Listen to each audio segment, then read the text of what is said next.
പ്രണയം. രചന അവതരണം നന്ദു അച്ചുകൃഷ്ണ. ഞാൻ കന്യകയല്ല. എന്താ?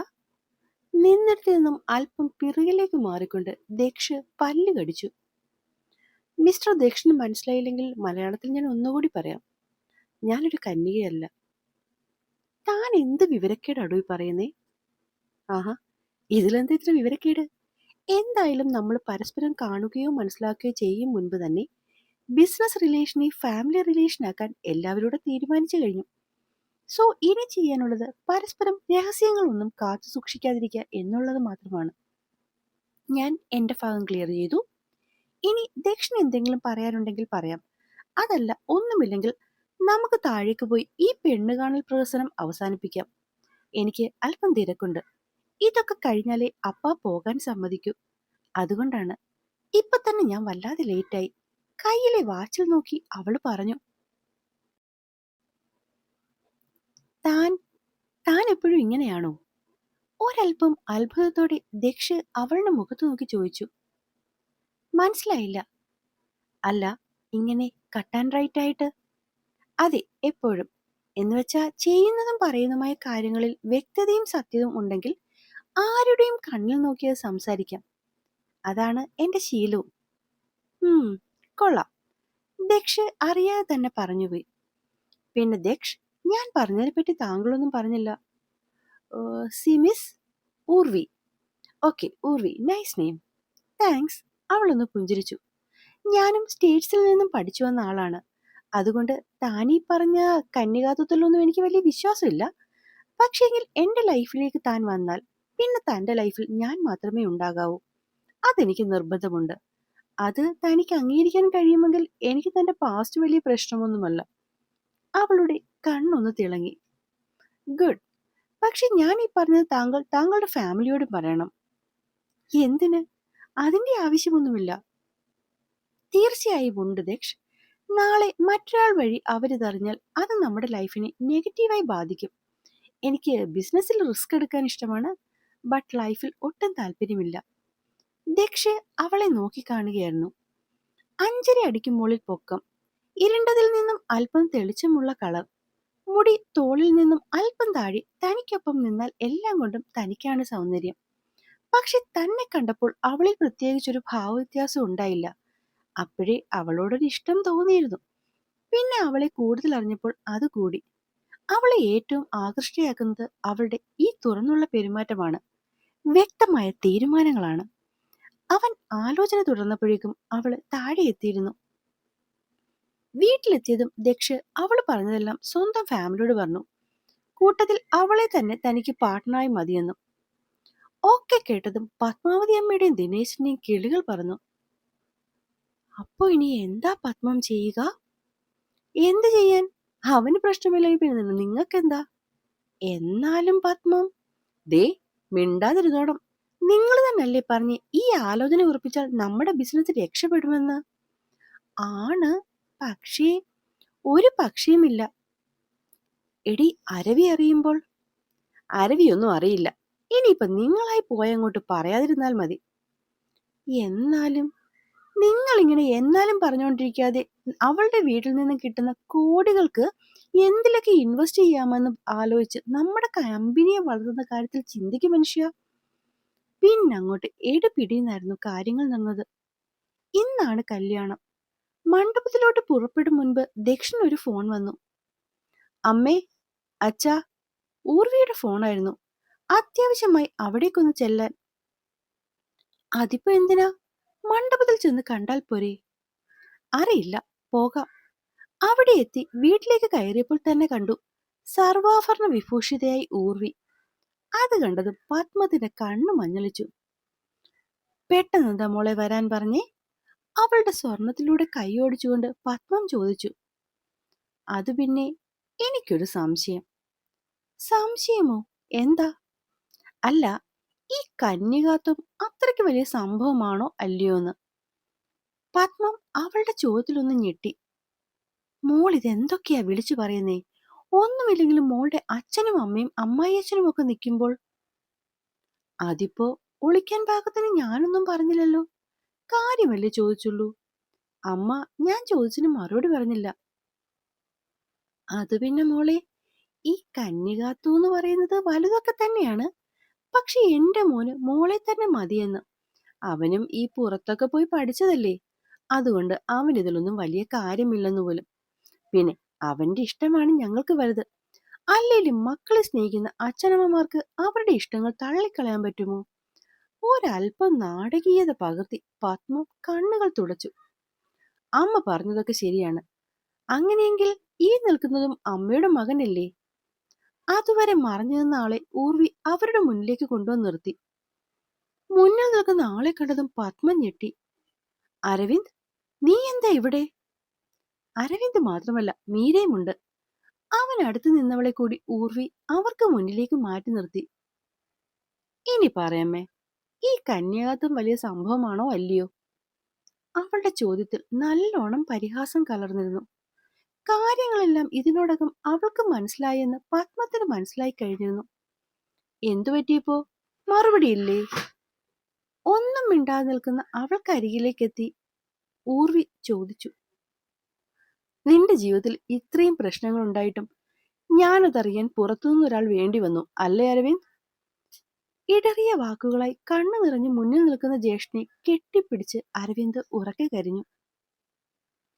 എല്ലാം ആദ്യം ഏട്ടനോട് പറയണമെന്ന് കരുതിയാണ് ഇരുന്നത്. പക്ഷെ ഇതിനെപ്പറ്റി എന്തെങ്കിലും ഞാൻ ഏട്ടനോട് പറഞ്ഞ അമ്മ അപ്പ തന്നെ. അവൻ കൂടുതലൊന്നും പറയാതെ ഒന്ന് വിഭിഷ്ടപ്പെട്ടു. അതുകൂടാതെ മീരയെയും. അതാ ഞാൻ. പോട്ടെ. അരവിന്ദും മീരയും MBAക്ക് ഒരുമിച്ച് പഠിച്ചവരാണ്.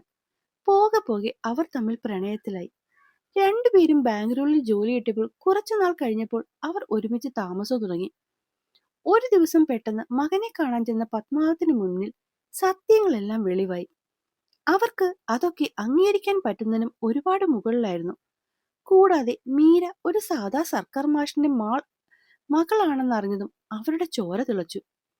മോശം വാക്കുകൾ കൊണ്ടും അവരവളെ അളന്നു തൂക്കി. ചന്തയിൽ വെച്ചിരിക്കുന്ന മാംസകഷ്ണത്തിന് സമാനമായി അവളെ അവർ ആകെ പിച്ചു ചീന്തി. അമ്മയോട് എതിരിടാൻ തുടങ്ങിയ അരവിന്ദനെ ദിനേശൻ തല്ലിയൊരു വഴിക്കാക്കി.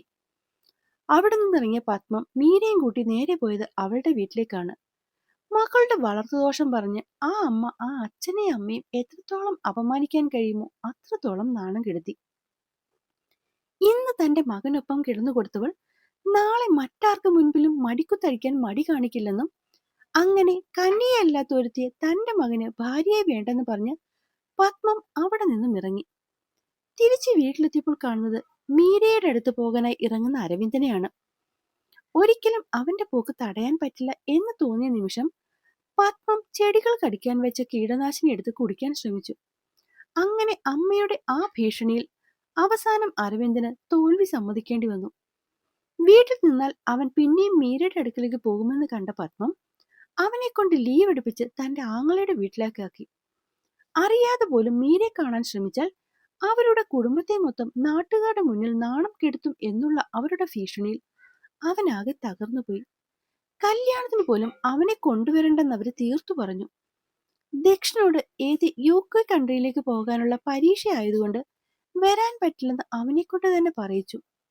അങ്ങനെയുള്ളവരാണ് ഇപ്പോൾ മുന്നിൽ വന്ന് നിൽക്കുന്നത്. പത്മത്തിന് ചവിട്ടിയിരിക്കുന്ന മണ്ണ് ഒലിച്ചു പോകുന്ന പോലെയാണ് തോന്നിയത്.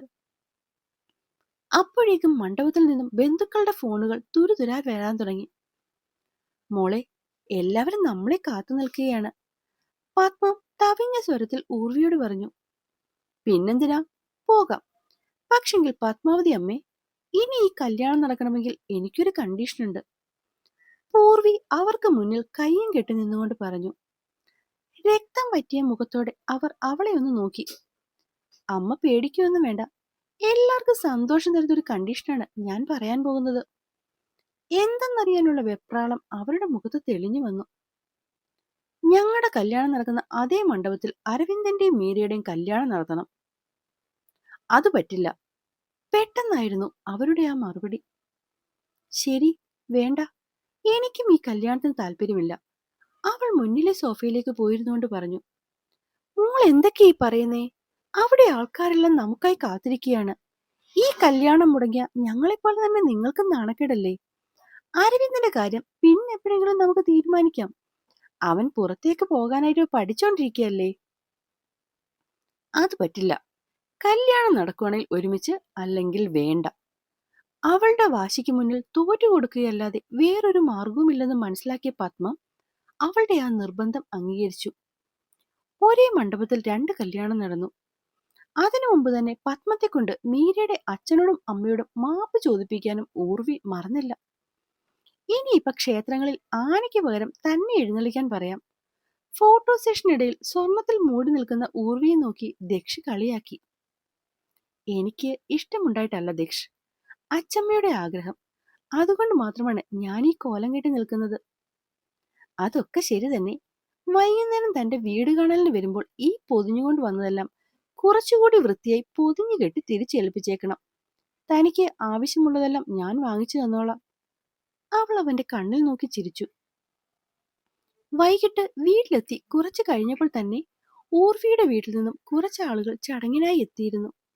എല്ലാവരെയും വെളുക്കെ ചിരിച്ചുകൊണ്ട് സ്വീകരിച്ചതും പറഞ്ഞതുമെല്ലാം പത്മം തന്നെയാണ്. പോകാൻ ഇറങ്ങുന്ന നേരം ഊർവി അച്ഛന്റെ കയ്യിൽ സ്വർണമെല്ലാം തിരിച്ചേൽപ്പിച്ചപ്പോൾ പത്മം ഞെട്ടിപ്പോയി. അവളുടെ അച്ഛനും അമ്മയെല്ലാം അത് വേണ്ടെന്ന് പറഞ്ഞ് നിഷേധിക്കുമ്പോൾ അത് നിർബന്ധിച്ച് അവരെ ഏൽപ്പിച്ചത് ദക്ഷായിരുന്നു. അത് കണ്ടതും പത്മത്തിന്റെ മുഖം പിന്നെയും ഇരുണ്ടു. എല്ലാവരും പോയി കഴിഞ്ഞതും പത്മം ദക്ഷിനെ പിടിച്ചു നിർത്തി ചോദ്യം ചെയ്യാൻ പോയതും കണ്ടത് കയ്യിൽ ഒരു ബാഗുമായി ഇറങ്ങി വരുന്ന അരവിയെയും മീരയുമാണ്. നിങ്ങളിത് എങ്ങോട്ടാ? അത് മീരയുടെ വീട്ടിലേക്ക്. മീരയുടെ വീട്ടിലേക്കോ? എന്തിന്? 4ന്റെ അന്നാണ് പെണ്ണിന്റെ വീട്ടിൽ പോകുന്നത്. അതാണ് ചടങ്ങും. അതോ എഴുന്നള്ളി വന്നപ്പോഴേക്കും തലേണ മന്ത്രം തുടങ്ങിയോ കെട്ടിയോൾ? സംസാരത്തിൽ മീരയോടുള്ള ദേഷ്യം മുഴുവനും ഉണ്ടായിരുന്നു. മറുപടി ഒന്നും പറയാതെ അരവി ഊർവിയെയും ദക്ഷിണയും നോക്കി ചിരിച്ചു. എന്താടാ മിണ്ടാത്തത്? അതിന് ഞാൻ ഇവിടെ വിരുന്നിന് പോവുകയല്ല, നിൽക്കാൻ പോവുകയാണ്. എന്തായാലും അമ്മയ്ക്ക് മീര ഇഷ്ടമല്ല. വെറുതെ എന്തിനാ മുഖത്തോട് മുഖം കണ്ടിരുന്ന് അത് കൂട്ടുന്നത്? അതിലും നല്ലത് വേറെ എവിടെയെങ്കിലും മാറി താമസിക്കുന്നതല്ലേ. അപ്പൊ ചേട്ടത്തിയാ പറഞ്ഞത് മീരയുടെ വീട്ടിൽ പോയി താമസിക്കാൻ. ആലോചിച്ചപ്പോൾ എനിക്കും അത് ശരിയായി തോന്നി. ഷേ, നീ എന്തൊക്കെയാടായി പറയുന്നേ? നാണമുണ്ടോ അച്ചി വീട്ടിൽ പോയി താമസിക്കാൻ? ഒരിക്കൽ അമ്മയോടുള്ള സ്നേഹത്തിന് മുൻപിൽ ഇവിടെ ഞാൻ തള്ളിക്കളഞ്ഞതാ. പക്ഷെ ഇനി എനിക്കത് പറ്റില്ല. ഞാൻ ഇച്ചിരി നാണം കെട്ടാൽ എന്റെ ഭാര്യയുടെയും കുഞ്ഞിന്റെയും ആയുസ്സും സന്തോഷവും ബാക്കിയുണ്ടെങ്കിൽ ആ നാണക്കേട് ഞാൻ അങ്ങ് സഹിക്കും. കുഞ്ഞു? അരവിയുടെ വാക്കുകളിൽ അവരെ ഞെട്ടി. അതെ, ഞങ്ങളുടെ കുഞ്ഞ്.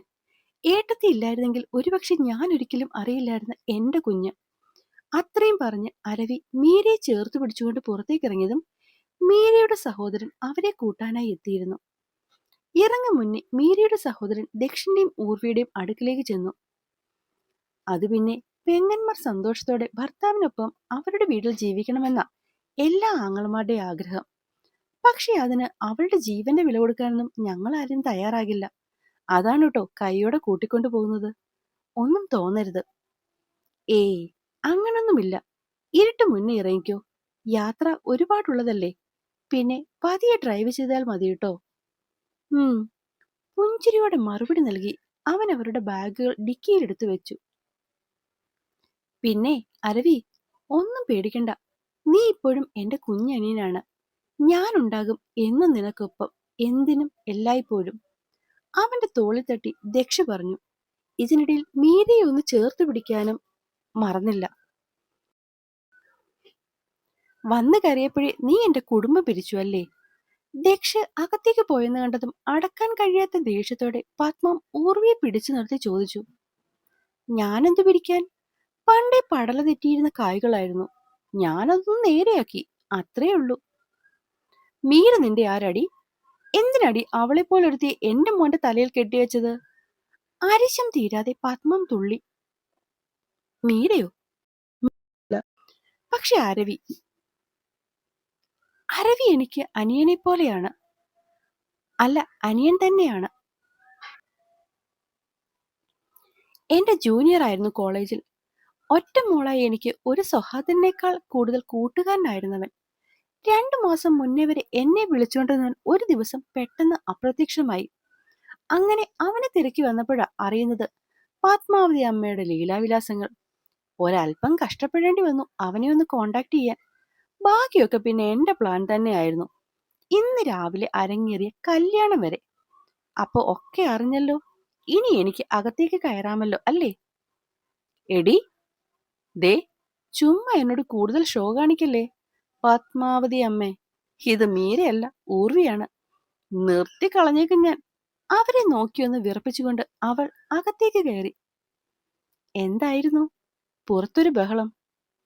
അതോ, അത് ദക്ഷ് അമ്മയ്ക്ക് ഞാൻ ഈ ആകെ മൊത്തം ടോട്ടൽ കാര്യങ്ങളെ പറ്റി ഒന്ന് വിശദമായി പറഞ്ഞു കൊടുത്തതാണ്.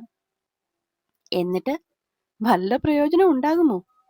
ഇല്ലായിരിക്കും അല്ലേ? എന്താ, തനിക്ക് വീട്ടിൽ പോകണമെന്നുണ്ടോ? ദക്ഷ് അവൾക്കരികിലേക്ക് എത്തിക്കൊണ്ട് ചോദിച്ചു. എന്തായാലും എനിക്ക് അങ്ങനത്തെ ഉദ്ദേശമൊന്നുമില്ല. പിന്നെ നോക്കട്ടെ. അല്ലടോ അമ്മ. എന്റെ ദക്ഷ്, നിങ്ങൾ വിചാരിക്കുന്ന പോലെ നിങ്ങളുടെ അമ്മ അത്ര വലിയ അപകടകാരിയൊന്നുമല്ല. പണത്തിനോട് കുറച്ചധികം ആക്രാന്തവും സ്വത്തുവകകളോട് ഒടുക്കത്തെ ആഗ്രഹവും പിന്നെ ശബ്ദമുയർത്തി ആരെയും അടക്കി നിർത്താമെന്നുള്ള കുറച്ചധികം അഹങ്കാരവും ഉണ്ടെന്നേ ഉള്ളൂ. ആള് പാവമാണ്. നമുക്ക് നോക്കാം ഇത് എവിടെ വരെ പോകുമെന്ന്. ഒട്ടും അഡ്ജസ്റ്റ് ചെയ്യാൻ പറ്റിയില്ലെങ്കിൽ നേരെ വീട്ടിലോട്ട് മാറാലോ. അതുവരെ നോക്കാടോ. അവൾ അവന്റെ കവിളിൽ തട്ടി ഒന്ന് കണ്ണിറുക്കി പറഞ്ഞു. രാത്രിയിൽ കഴിക്കുന്ന നേരത്തോ പിന്നീടോ ഒന്നും പത്മത്തെ അവള് കണ്ടില്ല. വീട്ടിലെ സഹായത്തിന് നിൽക്കുന്ന ചേച്ചി പറഞ്ഞറിഞ്ഞു കഴിച്ചിട്ട് നേരത്തെ കിടന്നെന്ന്. രാത്രിയിൽ മുറിയിലെത്തിയ ദക്ഷ് കാണുന്നത് ഫോണിൽ ആരോടോ ഉച്ചത്തിൽ സംസാരിച്ച് ചിരിക്കുന്ന ഊർവയാണ്. അടുത്തേക്ക് ചെന്നപ്പോൾ കണ്ടു വീഡിയോ കോളിൽ അരവിയും മീരയും. ദക്ഷം കുറച്ചുനേരം അവരോടൊപ്പം ചേർന്നു. ഇടയ്ക്കെപ്പോഴും ദക്ഷ് കോട്ടോ വിടുന്ന കണ്ടതും മീര നിർബന്ധിച്ച് ഫോൺ വെപ്പിച്ചു. ഡി ഏട്ടത്തി, താങ്ക്സ്. അത് നിന്റെ പെണ്ണുമ്പിളയ്ക്ക് കൊണ്ടു കൊടുക്കടാ കുരുവി. എടി എടി ഏട്ടത്തി, പോടാ കുരുവി. ഡി. അപ്പോഴേക്കും ദക്ഷ് അവളുടെ കയ്യിൽ നിന്നും ഫോൺ വാങ്ങി കട്ട് ചെയ്തു. എന്തോ നാടി ഇത്? ദക്ഷ് കണ്ടില്ലേ എടി ഏട്ടത്തിയെന്ന്. വെറും ഏട്ടത്തിയെന്ന് വിളിച്ചുകൂടെ ആ കുരുവിക്ക്? ആ, ആവാ. അപ്പോൾ കുരുവിയുടെ ഏട്ടത്തി വന്ന് കിടക്കാൻ നോക്ക്. എനിക്ക് ഉറക്കം വരുന്നുണ്ട്. ഇത്രയും നേരത്തെയോ? ക്ലോക്കിൽ നോക്കടി. ഓ, 11 കഴിഞ്ഞല്ലേ. എങ്കിൽ കിടക്കാമല്ലേ. ഓ, സന്തോഷം. പിന്നെ ദക്ഷ്, താങ്ക്സ്. എന്തിന്? ഇന്നത്തെ പ്ലാനിൽ എന്നോടൊപ്പം നിന്നതിന്. അരവി എനിക്ക് അത്രയും പ്രിയപ്പെട്ടതാണ്. ഓ, നന്ദി സ്വീകരിച്ചിരിക്കുന്നു. ഇതിപ്പോ അരവിയുടെ സ്ഥാനത്ത് മറ്റാരായിരുന്നെങ്കിലും ഞാൻ കൂടെ നിന്നേനെ. കാരണം ഇവിടെ ഏറ്റവും വലിയ ശരി നീ ആയതുകൊണ്ട്. സ്റ്റേറ്റ്സിൽ നിന്ന് വന്ന ഞാൻ അപ്പൊ തന്നെ കമ്പനിയിൽ ജോയിൻ ചെയ്തിരുന്നു. അവിടെ മൊത്തം കുഴപ്പമായി കിടക്കുകയായിരുന്നല്ലോ. അച്ഛന് ഒറ്റയ്ക്ക് മാനേജ് ചെയ്യാൻ പറ്റുന്നൊരവസ്ഥയായിരുന്നില്ല. അതിനിടയിൽ അരവിയെ ശരിക്കും കാണാനോ അറിയാനോ ഒന്നും എനിക്ക് സാധിച്ചില്ല. പിന്നെ താൻ പറയുമ്പോഴ ഇതൊക്കെ ഞാൻ അറിയുന്നത് തന്നെ. എന്തായാലും ഒക്കെ നന്നായല്ലോ. അത് തന്നെ വലിയ കാര്യം. പിന്നെ അമ്മ നായയുടെ വാലാണ്. തനിക്ക് നൂത്തെടുക്കാൻ പറ്റുമെങ്കിൽ ആയിക്കോ. എന്തായാലും പൊന്നുമൊളിപ്പോ കിടക്കാൻ നോക്ക്. കിടന്ന് ഒരല്പം കഴിഞ്ഞപ്പോൾ തന്റെ വയറിലൂടെ ഒഴുകുന്ന കൈകളെ അവൾ പിടിച്ചു നിർത്തി. എന്താ ഉദ്ദേശം? അതെ, ചില കാര്യങ്ങളിൽ ഒരു ക്ലാരിറ്റി വേണം. എന്ത് കാര്യത്തിൽ? അല്ല, അന്ന് നീ പറഞ്ഞില്ലേ എന്തോ കന്യകാത്വം അത് ഇതെന്നൊക്കെ. ദക്ഷ് അവളുടെ മുഖം തന്റെ നേർക്കാക്കി ആ മൂക്കിൽ പിടിച്ചു വലിച്ചുകൊണ്ട് പറഞ്ഞു. ഓ, അതോ? അത് മോനെങ്ങനെ കൺഫേം ചെയ്യും? അത് അത് പിന്നെ ഈ ഷീറ്റില് ആ കഷ്ടമുണ്ട് ദക്ഷ്. എന്തൊക്കെ അബദ്ധധാരണകളാടോ നിങ്ങളുടെയൊക്കെ മനസ്സിൽ. ബെഡിൽ ഒരു ഇത്തിരി ചുവപ്പ് കണ്ടാൽ ഓ, നാണമില്ലേ? നന്നായി അധ്വാനിക്കുന്ന കായികാഭ്യാസം ചെയ്യുന്ന ഒരു പെൺകുട്ടിക്കും ഇതൊന്നും ഒരിക്കലും ഉണ്ടാകില്ല. അപ്പോഴാണ് ഊർവി കട്ടിലേക്കിരുന്നുകൊണ്ട് മുഖം ചുളിച്ചു. അത് കണ്ടതും ദക്ഷ് അവളെ വലിച്ച് നെഞ്ചിലേക്കിട്ടു. ഇതൊക്കെ എനിക്കും അറിയാടി പെണ്ണെ. പിന്നെ ചുമ്മാ നിന്നെ ഒന്ന് മൂപ്പിച്ചു തല്ലേടി ഞാൻ. ഓ, അങ്ങനെയാണോ? അതെ, അങ്ങനെ തന്നെയാണ്. ഇവിടെ വാടി. നിമിഷ നേരം കൊണ്ട് അവളിൽ ഉയർന്ന പുലിക്കുട്ടിയെ ദക്ഷ് ചുംബനങ്ങൾ കൊണ്ടടക്കി. വിരലുകൾ തീർത്ത സംഗീതത്തിൽ അവളുടെ ശരീരം തളർന്നു. പ്രണയം ചുവട് പിടിച്ചപ്പോൾ കണ്ണുനീർ അറിയാതെ അവന്റെ കൈകളിൽ അവൾ ഊർന്നു വീണു. അവളുടെ ഹൃദയമിടിപ്പ് ഉച്ചസ്ഥായിൽ ഉയർന്ന ശബ്ദങ്ങളൊക്കെയും നിശബ്ദതയുടെ കമ്പിളി പുതപ്പിൽ ഒതുങ്ങിക്കൂടി. വിയർപ്പുകൾ പൊതിഞ്ഞ ശരീരം പിന്നെയും അകന്നു മാറാതെ പുണർന്നു കിടന്നു. അവന്റെ ചുണ്ടുകൾ പിന്നെയും പിന്നെയും ആ നെറുകിൽ പതിയുമ്പോൾ അവളുടെ കൈകൾ പിന്നെയും അവനിൽ മുറുകുന്നുണ്ടായിരുന്നു. പ്രണയത്തിന്റെ ഏറ്റവും മനോഹരമായ നിമിഷങ്ങളിലൂടെ ജീവിക്കുകയായിരുന്നു അവർ. കുറെ നേരം കഴിഞ്ഞും ഉറങ്ങാതെ കണ്ണു തുറന്നു കിടക്കുന്നവളെ ദക്ഷ് തന്നിലേക്ക് ചേർത്ത് കിടത്തി. എന്താണ് ഇത്രയും വലിയ ആലോചന? നിനക്ക് എന്തു തോന്നുന്നു ദക്ഷ്? ഞാൻ ഞാൻ കന്യകയാണോ? മറുപടി ഉറക്കെയുള്ള അവന്റെ ചിരിയായിരുന്നു. പതുക്കെ ദക്ഷ്, രാത്രിയാണ്. എന്റെ പെണ്ണെ, ഈ ജാതി പൊട്ടത്തരങ്ങൾ കേട്ടാൽ എങ്ങനെയാ ചിരിക്കാതിരിക്കുക? പൊട്ടത്തരമോ? എടി, ഓരോ പുരുഷന്റെയും സ്ത്രീയുടെയും പങ്കാളിയെ പറ്റിയുള്ള ജീവിത സങ്കല്പങ്ങൾ പലതായിരിക്കും ഊർവി. അതിൽ നീ ഈ പറഞ്ഞ കന്യകാത്വത്തിന് വലിയ ഇമ്പോർട്ടൻസ് കൊടുത്തവർക്ക് അത് വലിയ കാര്യം തന്നെയാണ്. നമുക്ക് അതിനെ നല്ല മനസ്സോടെ ബഹുമാനിക്കാം. പക്ഷെങ്കിൽ എന്റെ സങ്കല്പത്തിലെ പെണ്ണിന്റെ പരിശുദ്ധി അവളുടെ സ്വഭാവമാണ്. അവൾ വിശ്വസിക്കുന്ന ജീവിത മൂല്യങ്ങളിലാണ്. അത് വെച്ച് നോക്കുമ്പോൾ എല്ലാ അർത്ഥത്തിലും എന്റെ പെണ്ണ് 100% കന്യക തന്നെയാണ്.